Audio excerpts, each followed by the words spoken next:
It starts as a strange glow in the sky. The moon looks bigger than ever. Too big. It's no illusion. The moon is falling. 10 minutes later, tides across the planet surge violently. Coastlines flood without warning. People run from waves that shouldn't exist. The moon's gravity pulls harder now, tugging oceans from their beds. Ships are lifted like toys. Ports disappear underwater. Even lakes begin to shift. The balance of water on Earth is breaking. 1 hour later, the moon's approach rattles the planet. Animals panic before humans even understand why. Birds scatter in swarms. Dogs howl. Seismographs go wild. The crust beneath our feet is under pressure. The moon's mass is twisting Earth's surface. Tectonic plates begin to shift unnaturally. Volcanoes that have slept for centuries start to stir. Magma chambers swell. 2 hours later, gravity becomes unstable. Not everywhere, yet. But close to where the moon is descending, objects feel lighter. People stumble, their sense of weight fluctuating. Skyscrapers creak as foundations strain against subtle changes in force. GPS systems fail. Satellites tumble from orbit. Air traffic is grounded. Every system that relies on precision starts to unravel. 4 hours later, the sky glows red, not from the sun, but from heat. The moon's descent compresses Earth's upper atmosphere. Friction ignites it.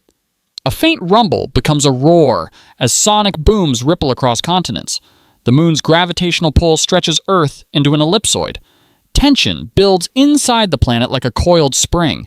6 hours later, meteor showers rain down, not from space, but from the moon itself. Its surface is cracking under Earth's gravity. Chunks break off. Some explode mid-air. Others slam into the ground, leaving craters, toppling forests, igniting wildfires.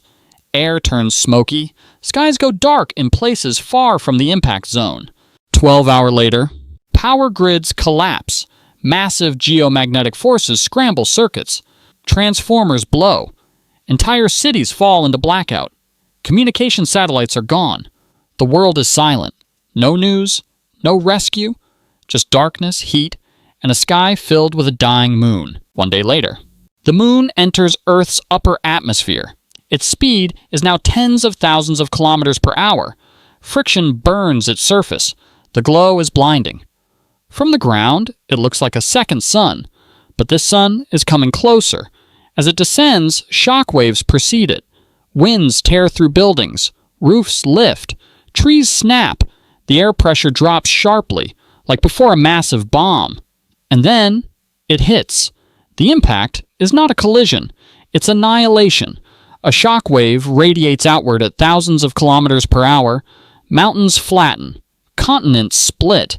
The heat vaporizes oceans within seconds. Every atom in the immediate zone is shattered. Everything becomes plasma.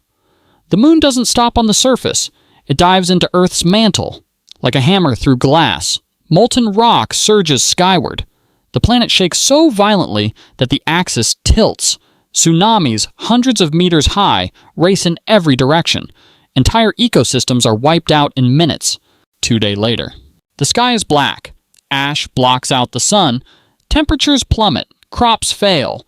Global fires burn uncontrolled, feeding off oxygen until there's little left. Earth is wounded. Its rotation is slower. Its orbit has shifted slightly. The moon no longer exists, and neither do billions of lives. Those who survive face a planet that no longer resembles the one they knew. A world cracked open, frozen under ash, forever changed.